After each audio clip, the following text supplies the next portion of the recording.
Hi, in this tutorial I would like to show you how to make a half circle in Inkscape. There is one really simple method that I would like to share with you today. Okay, so first we need to go to the left panel and here we have option Ellipse Arc Tool. You need to select this one option and now you can draw a circle here. So for example it will look like that. After that I recommend you to change radius of circles, so I will type the same values here. For example I will type here 70.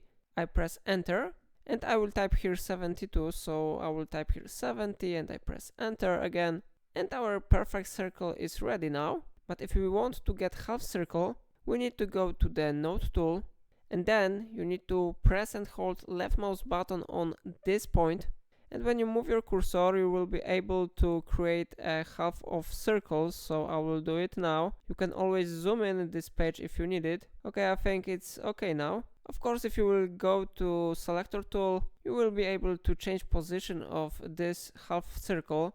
And that's how it works. If I helped you, remember to subscribe my channel and like this tutorial. And thanks you for watching my videos.